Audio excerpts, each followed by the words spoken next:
geeky ladies talking about issues in our lives, relationship gossip, and occasional politics, all out geeking and having fun. Let's geek! And we are geeking on issues with, it's chapter 1, because we feel like, in the future we're going to have to go back to doing this. So we're just going to label it chapter 1. Yeah, or like a part 1 to maybe some mini series. I know we talked about this a little bit offline, and it's becoming a little bit problematic for at least for the Latin American community. But Latin Billboard is starting to become a little bit problematic. We should explain that, Latin Billboard, for people who are listening that don't know the Latin Billboards. Of course, that's the accomplishment. First off, y'all should know Latin Billboards. You got the American ones, we got people in the UK American. and people in Australia and other places where, they really are not hip to that. So some of them are getting hip to this now. All right. So there was a TikTok that appeared on my feed, right? I didn't think anything about it, when I saw it. So Latin Billboard Awards honored Enrique Iglesias, top Latin artist of all time, right? When I heard it, I didn't find any issues with it, because this man has done a lot in the Latino music industry, right?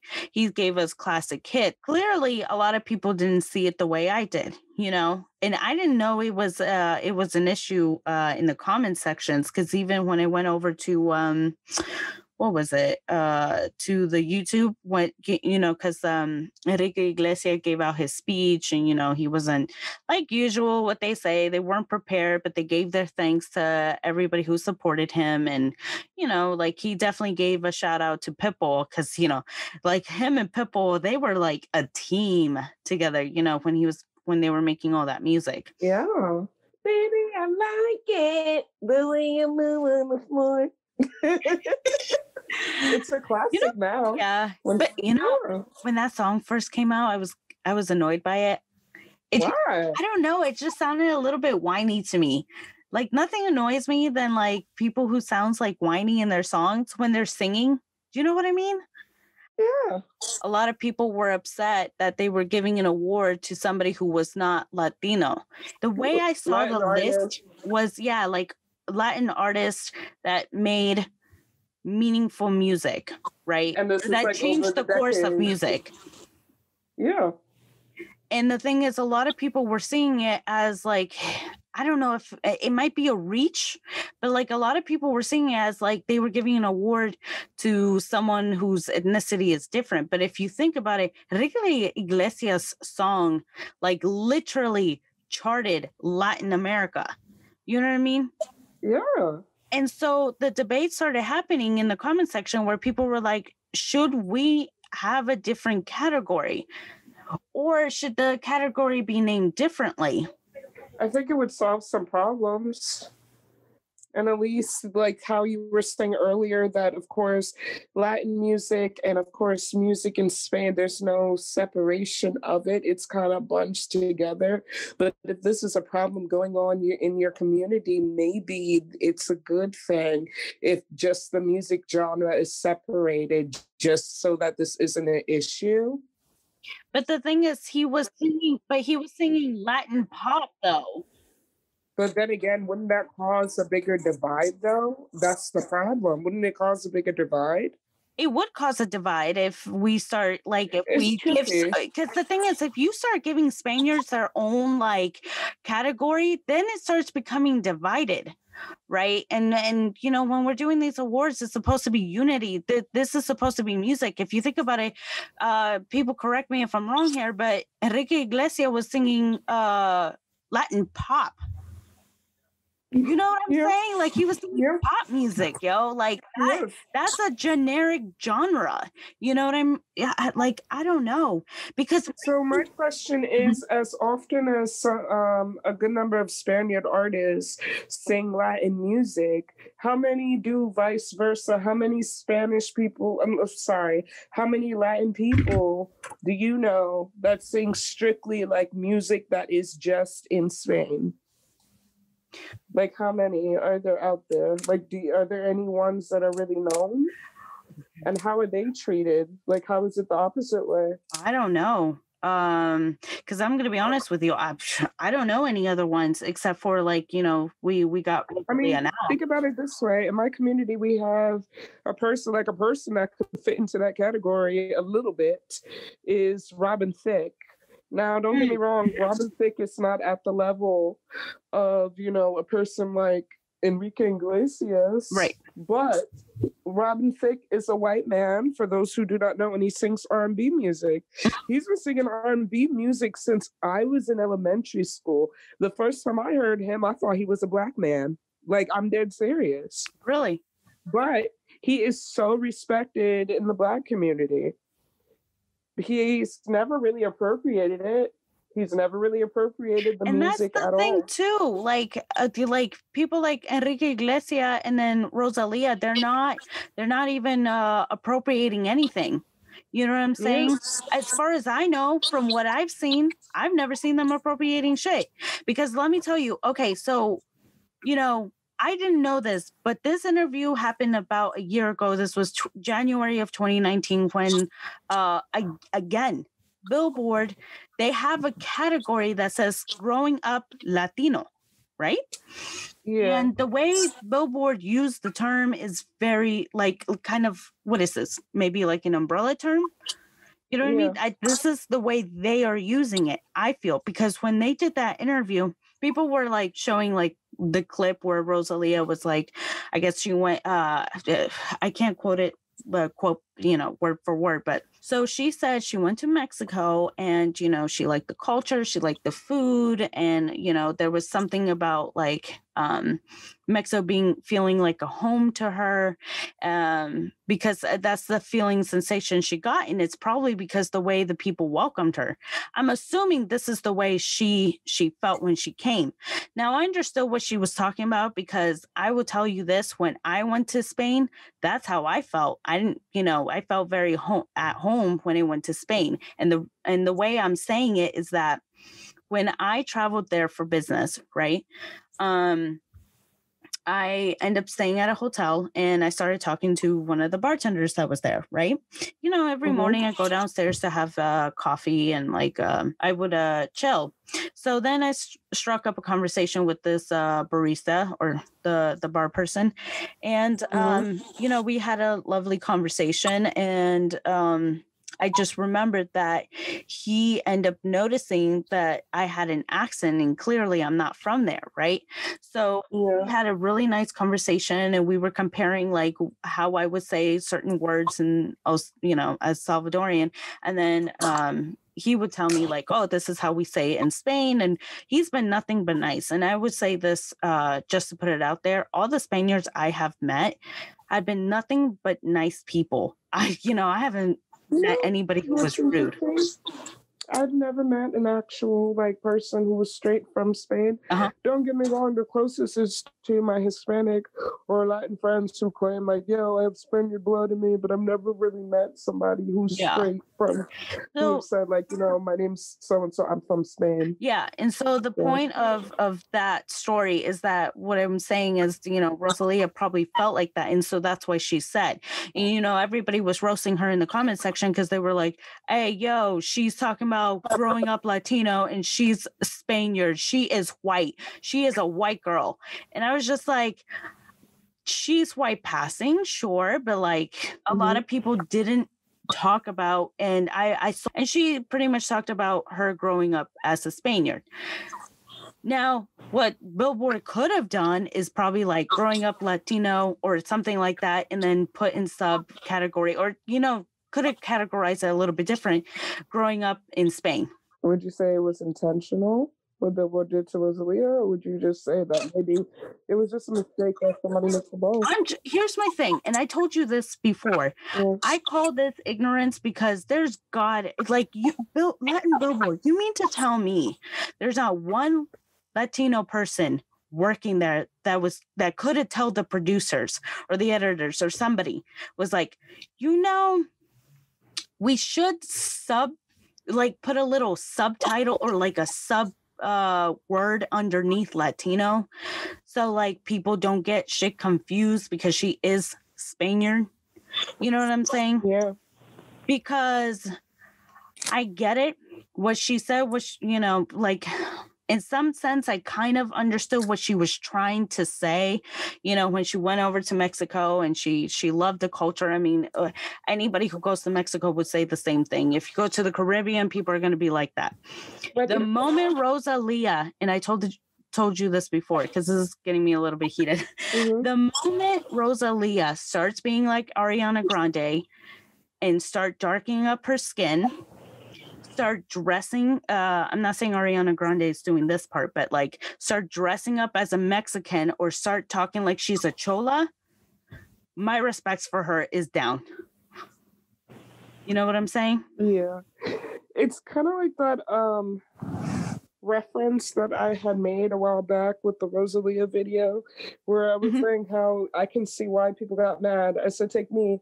Even though I'm African American, my parents are from Africa. So that's like me sitting down and going, hi, my name is Kat. I'm African. And this is Growing Up Caribbean. Like, even though, I sing reggae music and I'm from Africa, I just always felt Caribbean because I'm so attached to the culture. Like, I listened to dance hall. I grew up with Bob Marley. I ate jerk chicken, and I know about eating, spicy Jamaican beef patty, with the bread. And I promise you, somebody of Jamaican descent right now said, hey, they know what I mean about the patty with the bread. But all these things that I'm saying does not make me Caribbean. It just makes me a fan, technically. So for me to come out there and be like, this is, even though it was with good intention, it seems very poserious. Because the thing is that what Billboard is doing is being mishandled. You know what I'm saying? It's a mishandled type thing. And Billboard is doing this a little bit too often. And what's making me mad is a lot of people are putting their anger at the wrong person. And this is why I'm angry. I get it. What Rosalia should have done in the video is corrected the people. Let's just say if Rosalia tried to correct them, what makes you think the producers won't cut that out from the video? True, but it would have led to a lawsuit. Think about it. And it would have made Rosalia look good. Think about it. Exactly. But what are we going to do? Are we going to make this artist look good or are we going to make ourselves look bad? Billboard ain't going to do that. True. That is very true. Any company. You could even throw someone out there, BET, whatever. Yeah, BET they're not trying to make themselves look bad. Sold their company a long time ago, and I'm actually glad you mentioned BET, even though this is unrelated. People listening, BET is not a Black-owned company. It at one time was. It has not been a Black-owned company since 2011. It is run by predominantly white people. Not that that's an issue, but just please know that that's not a Black channel. It's just a channel that has I was in shock when you told me. I was like, I thought it was always run. Girl, trust me. You can tell the difference, but we don't have to get to that. Right? Yeah. That's a conversation episode. For another day. Yeah, but going off of Ariana Grande, I'm a fan of Ariana Grande. I love her music. She reminds me of Mariah Carey. I call her Mariah Carey's long lost daughter. It took me a long time to see how people claim that she appropriates, Latin people and Black culture. I really didn't see it. But, Yeah, I'm going to be honest. I didn't see it either, too, until, people started pointing it out. And I'm like, Yeah, shoot. Even, what was that? Her ex-boyfriend, Pete Davidson. What was his name? Pete Davidson. Yeah, he even peeped her on his comedy special. Well, I'm not the biggest fan of Pete Davidson. I think he's, funny, but I just don't watch his stuff too much. But I can say I'm a fan. Oh, I watched that special, and I thought his special was really funny. But that Ariana Grande comment. Mm-hmm. But getting back, I have noticed, people just putting it out there. I like Ariana Grande, so I did listen to Positions. That Joan is fire. I love it. Yeah, people talk about, the whole tanning thing, and I do agree because it's obvious that Ariana Grande is white, And you know, it's funny. I never knew that because she could be Hispanic passing too. Yeah, or like she's Hispanic passing. Latino passing. But there are some problems with it because I'm like, you know, you do tan and you tan so hard you could pass for 100% Latino woman. But yet when you take international photos like for Vogue, for like Vanity Fair or Marie Claire, it's like you look like you. Yeah. But when like you look like your true self, she's beautiful.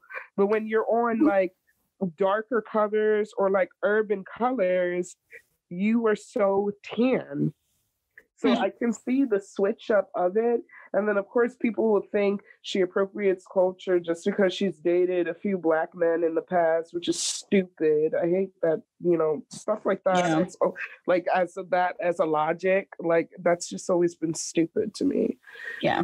But getting back to the point is that my thing is, when they gave that award to Enrique Iglesias, it was more of like what he's done for the music community. Because I do want to say this too, because there is going to be a double standard. I promise you. I'm gonna clock it now. And you know, people are probably gonna like say something in the comment section. I'm gonna say this right now. I don't care.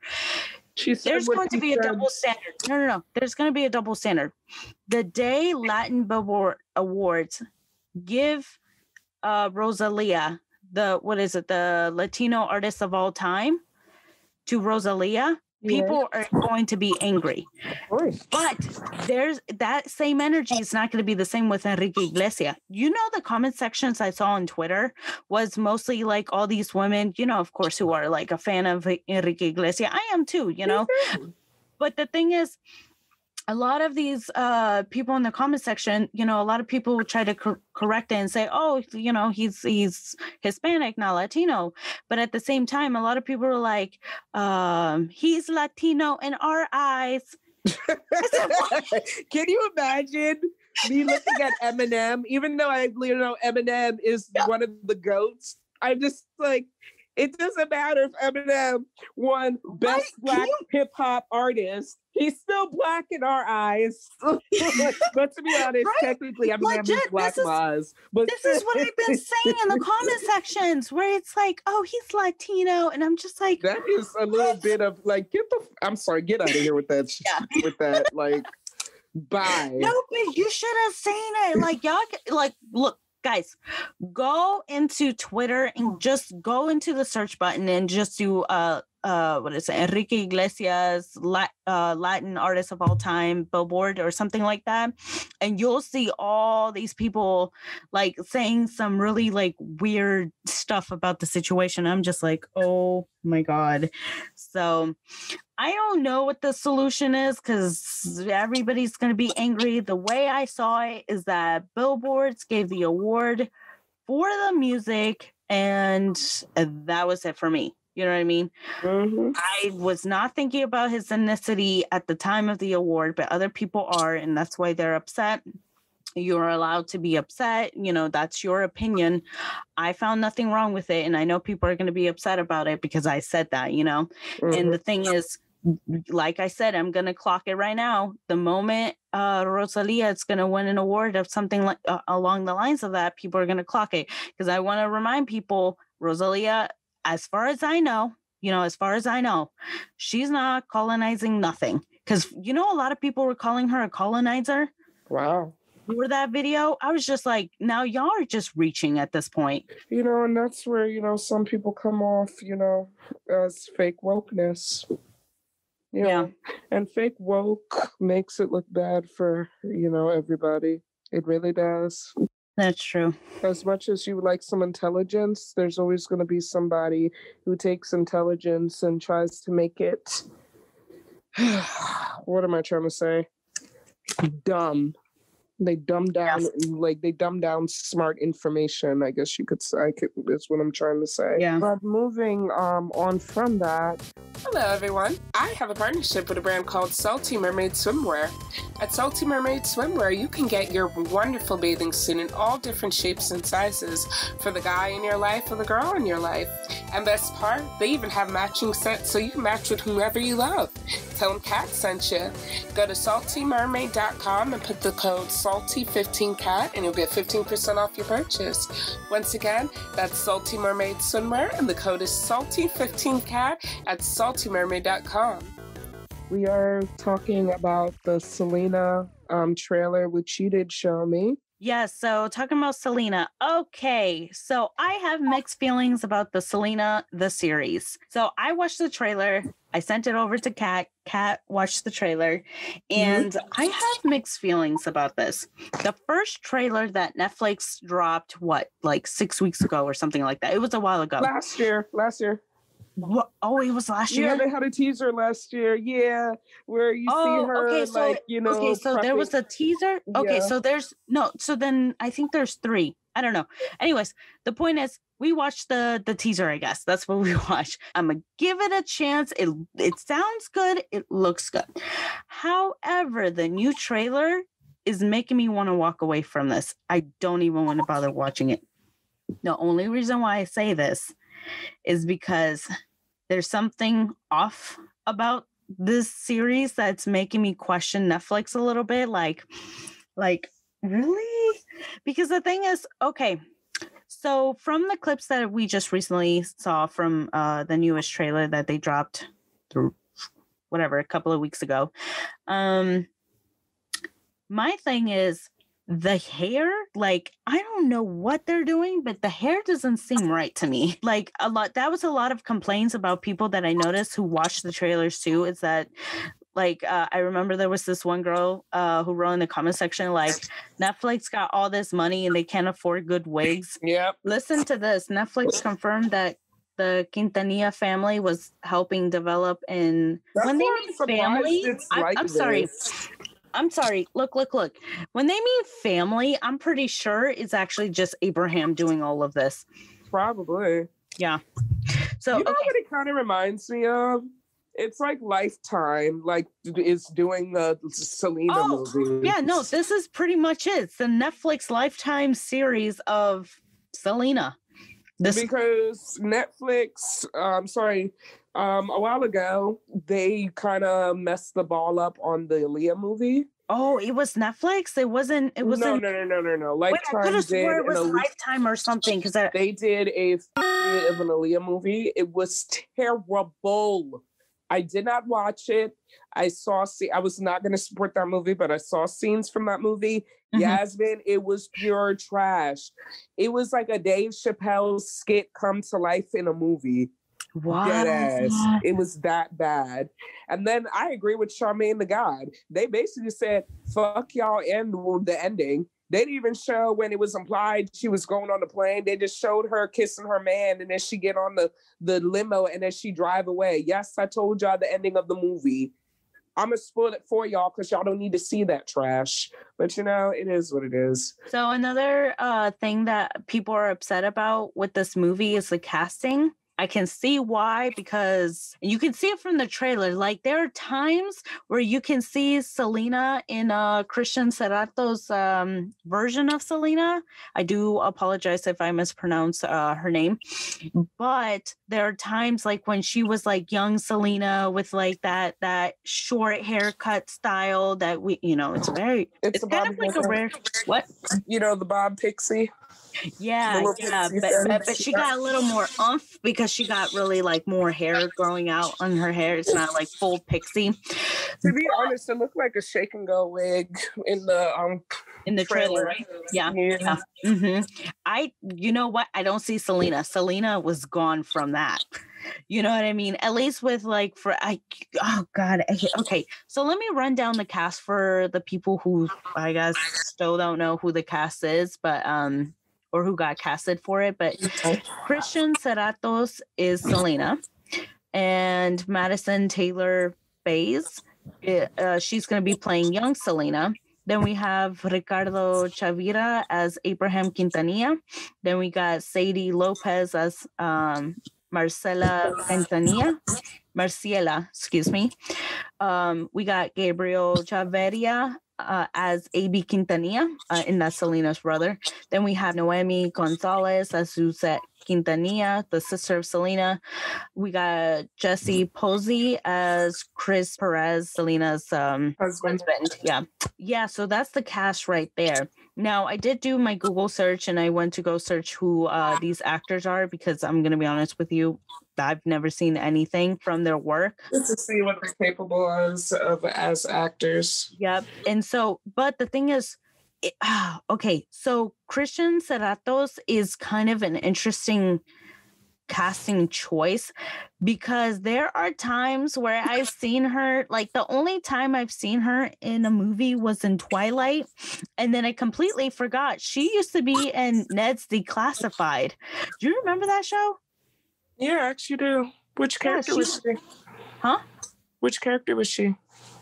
She was like, I think Ned's love interest or something. Like she was that girl that came into. She was she was also in 13.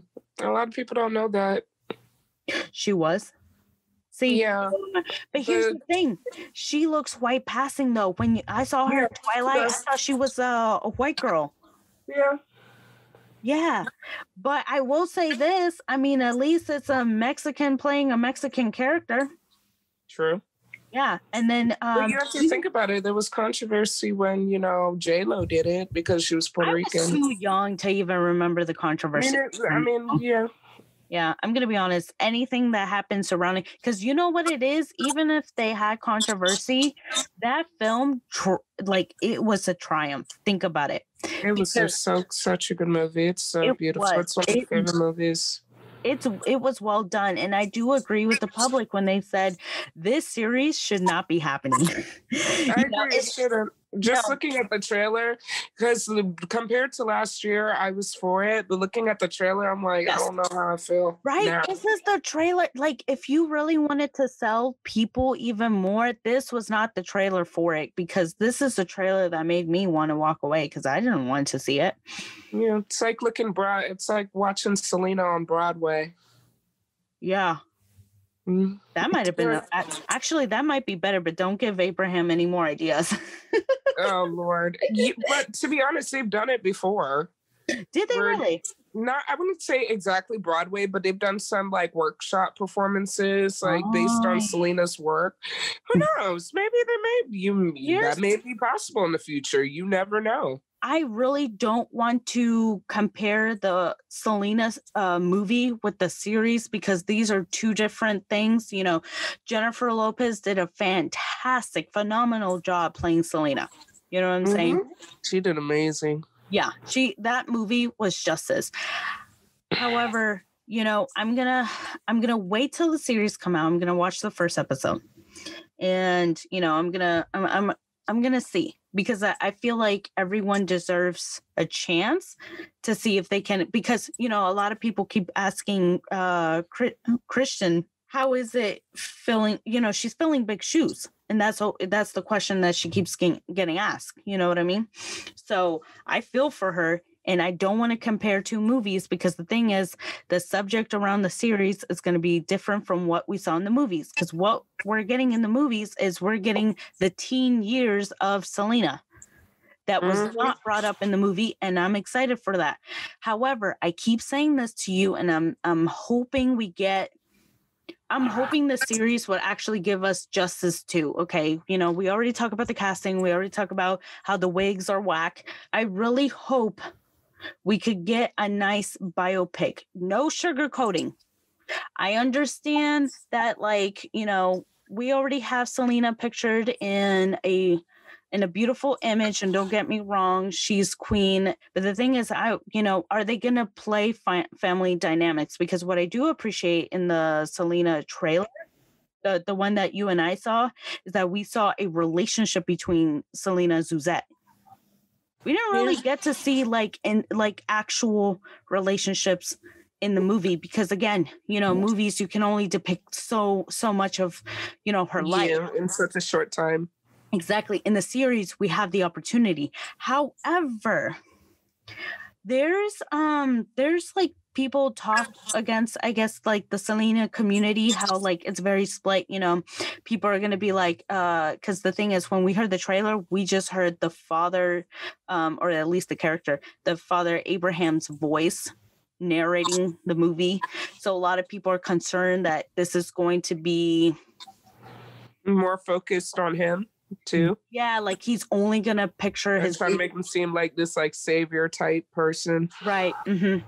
Yeah, and then you know other people like are exaggeration.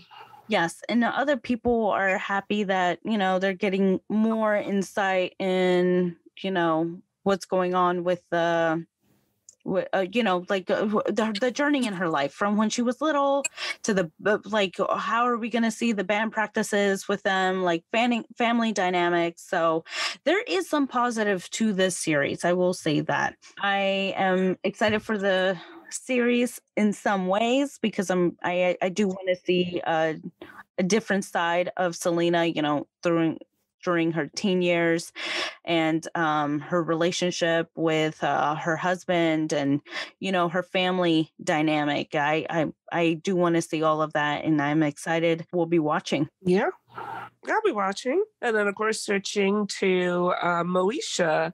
For some of you guys on Netflix may know, I know it's in Netflix America. I don't know about Netflix UK or other, you know, Netflix, you know, streaming services in other countries, but the show Moesha with Brandy Norwood came back to Netflix just a few weeks ago with the Parkers, One-on-One, you know, all the shows we all grew up with on UPN. Y'all know what I'm talking about. Yeah. A few days ago, I've been binge watching Moesha, and a few days ago, I came upon an episode which was from season 4, episode 12, and it's called Life Imitating Art.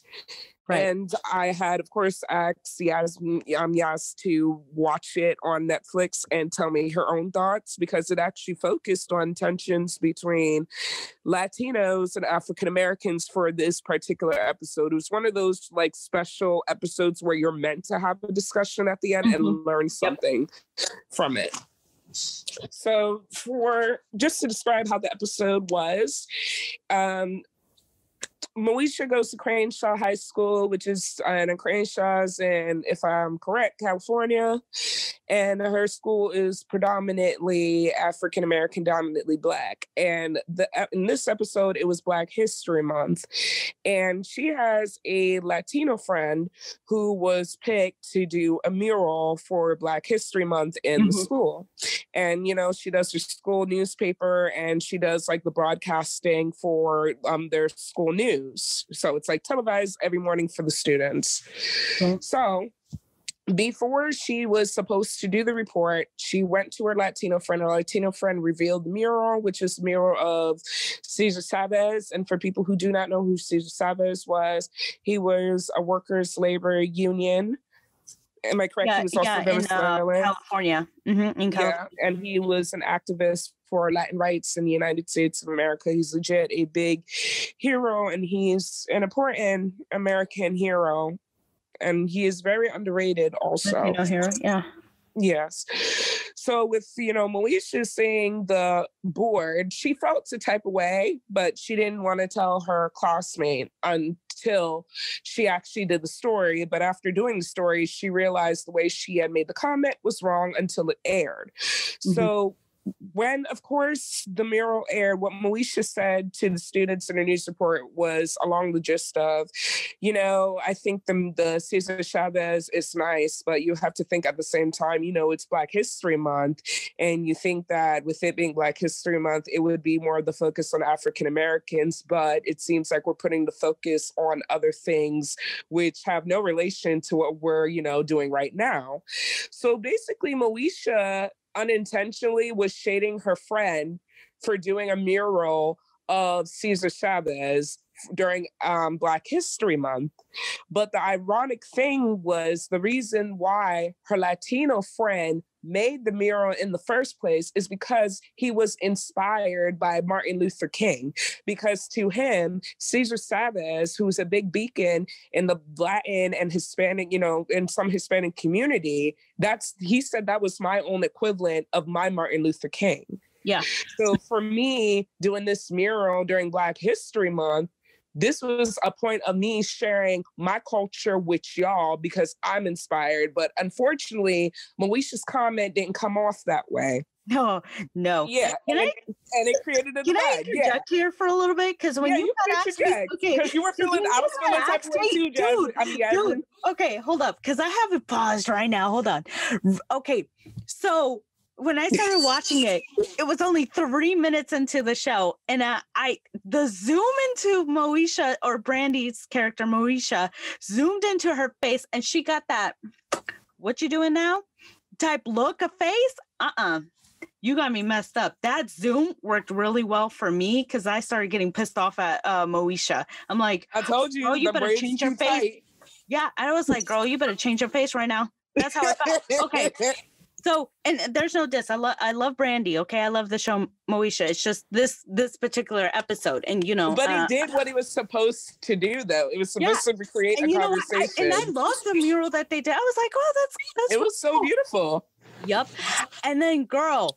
Okay, so continuing the story for those who don't know the storyline, what happened immediately, some Black students came up to Moesha and were like, Moesha, I'm so glad you said something about the mural. Reason why is because this is our month, you know, it's about like, this is a predominantly Black school and we don't get enough exposure. We don't get enough attention. So who are they to think that they could take over our school? And I'm like, what are they talking about when I first saw that scene? Because this is my people. For a minute, I thought I was in a Twilight Zone where y'all were the KKK, where I'm just like, what is this?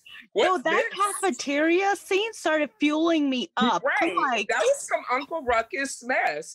And then you had the Latin students coming up to the guy who did the mural, and they're just so like, we are so happy with what you did. We don't ever feel seen. Thank you for putting that out there. And I'm just sitting here like, is this for real?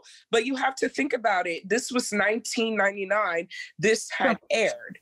And the tension got so bad because of the mural that they had to call, you know, the Latino, and they had to call the Black youth instructors. Do you remember that scene? Yeah. Mm-hmm. To actually talk to the students and the arguments that the students had. You know the Hispanic guy the Spanish guy. God, you see? Yeah, that was Carlos Mencia. Yeah, it was Carlos Mencia. Sorry. Yeah. The Latino guy that came in was Carlos Mencia. I said, yo.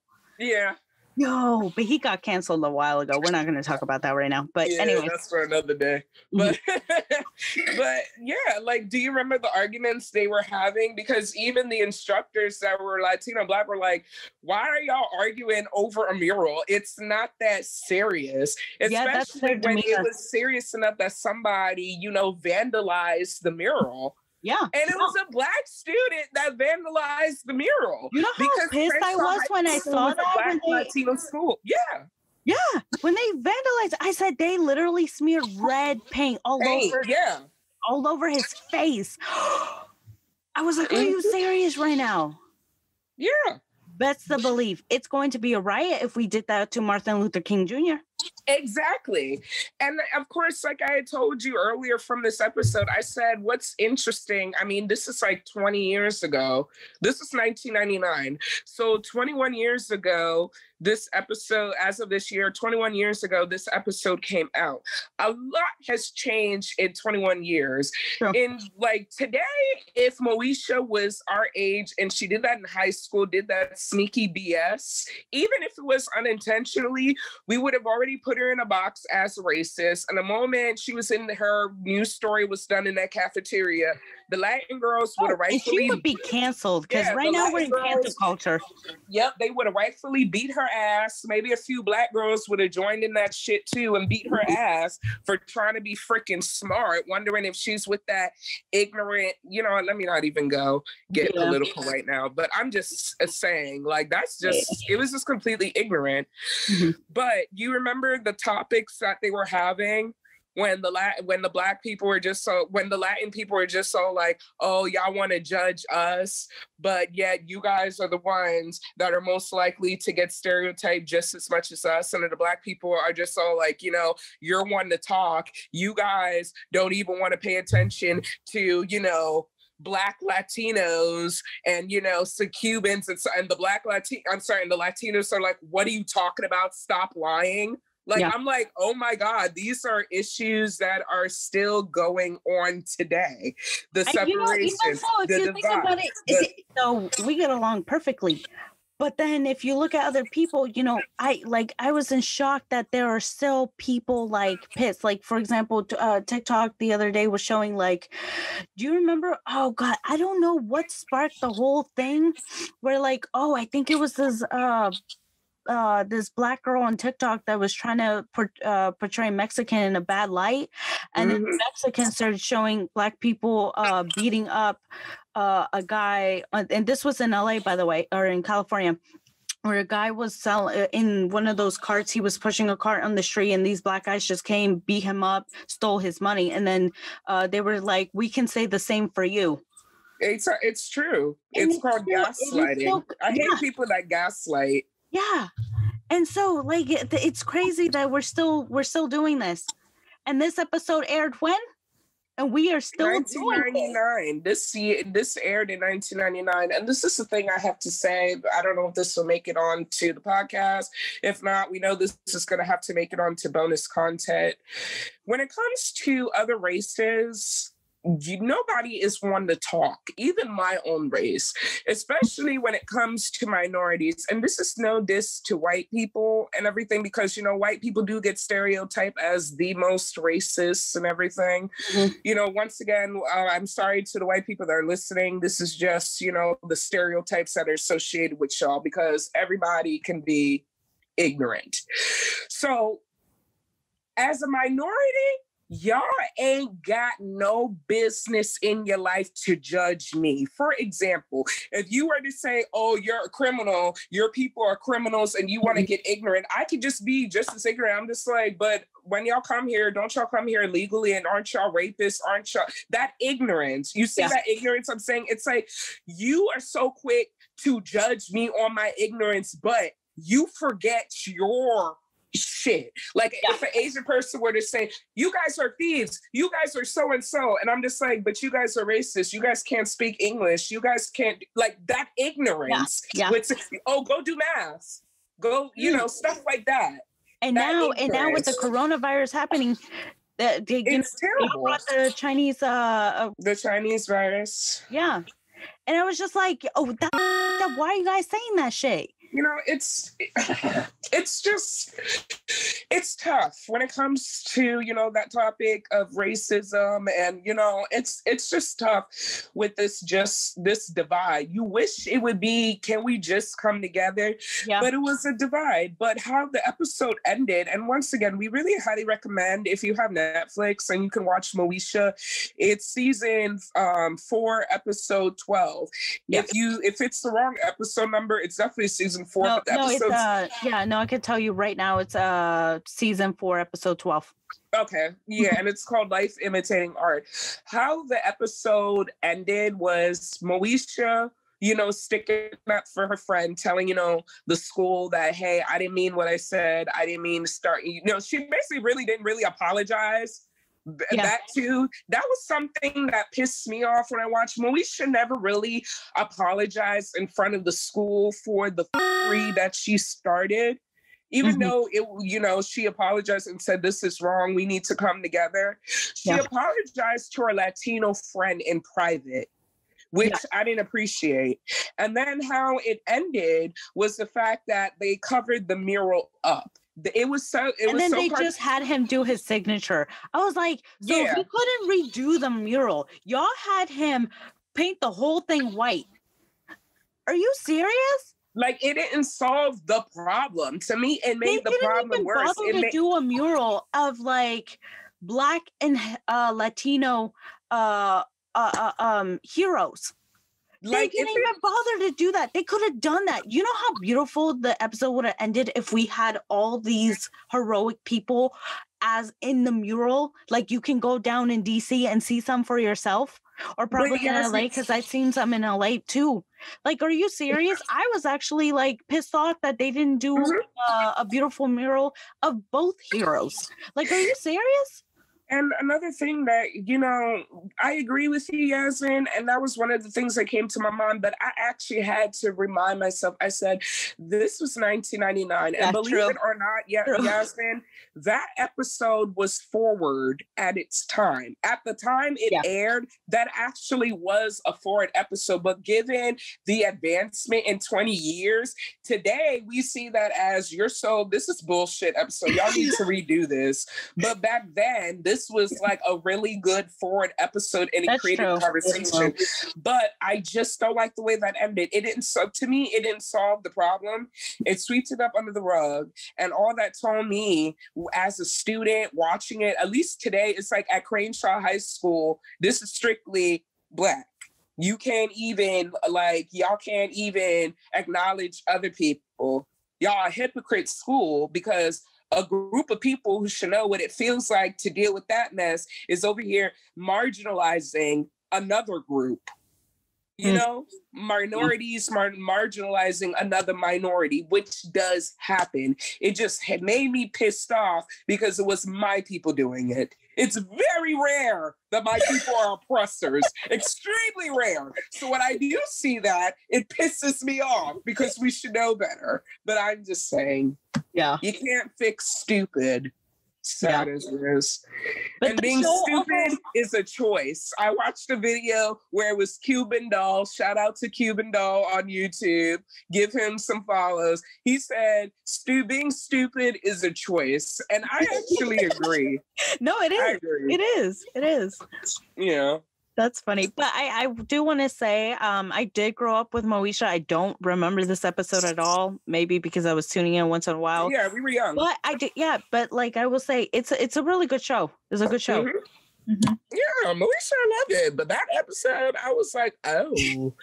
I said, I need to call Yasmin to watch this one. You called? No, you texted me immediately. You're like, you texted me immediately when the episode ended. That's what I told you. Yes, it'd be like, I'm gonna fuck Moesha up, Catherine. I know that's your girl, but you know what? I'm curious. Yo, if Brandy ever hears this episode, Brandy, girl. If Brandy ever heard an episode, I'm gonna tell you this now, Brandy. I love you. You are my first Black princess. Excuse me, hold up. I'm gonna correct her. We love you. Yes. Yo. You were my first Black princess. When you were like, the sweetest sound. Also, she is the reason why I found R&B. Like, it was her and then Aaliyah. But I'm just gonna put it out there. So Brandy, I mean, this is all about, issues going on. But I mean, if we're going to give a little bit of shout out to the Miss Iconic Brandy, why not? She's just wonderful. But I do want to say this. I am curious to know what she thinks of this episode today. You know what I mean? That would be lovely to know that. If let's blow this section up of the episode. I just want to know what her 2 cents is from this episode, because like you said, it's been 20 years now. Right? Mm-hmm. 20 years. Yeah, it's been 20 years. So I want to know what she... 21 years. Oh, 21 years. Okay. But still, I want to know what she thinks of this particular episode today. You know what I mean? Yeah. Yeah. But moving on to Wild Stories. And now it's time for Damn, bruh! That's wild. Where I find a crazy story from around the world that actually happened. And this one is, once again, second time I'm using it, from foxnews.com. And this is actually from 3 days ago. Wait, you got this one from Fox News? Oh, this is going to be interesting. It's called Woman in Labor Makes Her Husband Stop at Elections Office So She Can Vote First. The early voting site is about half a mile from the woman's home. Right. So this is anonymous because they never got the woman's name, but there's a pregnant woman in Florida who this past Tuesday So she was minding her own, doing her own thing, and she was with her husband, and, she was on her way to go, to go vote. And then out of nowhere, her water broke. And this is in Florida, by the way, because, only in freaking Florida. Of course, only in Florida. Shout out to Matt Belisai. But, I know. Florida. Da, da, da, da, da. Yeah. But, sorry, we love Matt Belisai over here. Okay, go ahead. Yes. So, yes, she realized, on the way, her water broke, and she started freaking out. And, of course, her husband started freaking out, like, oh, babe, oh, my God, your water broke. You're having the baby right now. We need to take you to the hospital. And she's like, no, I got to vote. And he's like, babe, are you serious? And she's like, yeah, I got to vote. And he's like, no, we got to take you to the hospital. She goes, I'm not going to that hospital until I vote. And the husband's just like, okay, babe. So they called the ambulance and everything. Uh-huh. And, the ambulance are just like, ma'am, we really advise you're going into labor. And she's like, no, I will not leave until I have fulfilled my duty as an American citizen and have voted. So she was in there for a good, I think they said she was in there for 10 or 15 minutes. And once again, this is early voting. She was able to vote. And how she was able to vote was that they had her husband grab some kind of mail-in ballot for her.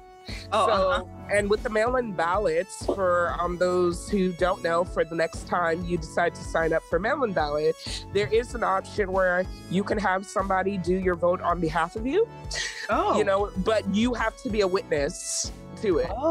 So yeah, so they basically, did it. So she's there, going into labor, and her husband's filling out her choice for president. And as soon as they were done within that 15 minutes, she hopped up in the, ambulance, and then she had her beautiful baby and went on about her life. So, in light of what's going on, by the time this airs, the election, we will find out who our president is. Which is really scary right now. Yeah, it is very, it is very interesting to find out that turnout. But once again, this is just an inspiration to just go vote. Hopefully this will be a light story by the time this airs. But no matter what happens, people, let us try our best to stay positive. But yeah, this is, insightful. We talked about a few issues that are going on. We geeked on some issues today. Yeah. And hopefully, next week, if we're not going to go on the comedy, we can go on a serious and hopefully kinder note. So we'll see what mood we're in next week. No, we don't know. We have our plan for next week's episode will be. Yeah. But, would it be wise to air it then? We don't know. So who knows? We might end up doing an emergency episode like we did with Chadwick Boseman. Yeah. You never know, Yasmin. I could be there Wednesday. That's true. No, that's true. Yeah. I could be there Wednesday right after work, and Yeah. Oh, so. Technically we could, and a happier note, because I got to spend Halloween with you. So, yes, we spent our Halloween together. Yeah, we did a whole bonfire. We had a little drinks, a couple of puff. Yeah, it was really nice and chill. So. Oh, and then you, me, and my cousins and my family, we got around the bonfire and we started playing Among Us with my godbrother online and stuff like that. We gathered around the campfire and we sang ourselves a song, a CAMPFIRESONG song. Yeah, I hope we could keep that in. Really? Hey, please it's not copyright if I'm singing. I just don't want to be copy claimed, whatever. So are y'all gonna sue me if I sing Happy Birthday right now? No, please don't. Disney Corporation. Oh, good, whatever. All right, enjoy your weekend. Hopefully you guys had a great time listening to us, and let us know your opinion about the Selena series. What you think is Billboard starting to become problematic, or should they just start becoming respectful in terms of titling certain awards? And if you have a chance, please go check out the Moesha show. So especially season 4, episode 12. So let us know. Hopefully you guys can tweet at us, talk to us on Instagram and on YouTube. So we love you. No to the E to the Mo to the E to the. All right, bye. Bye.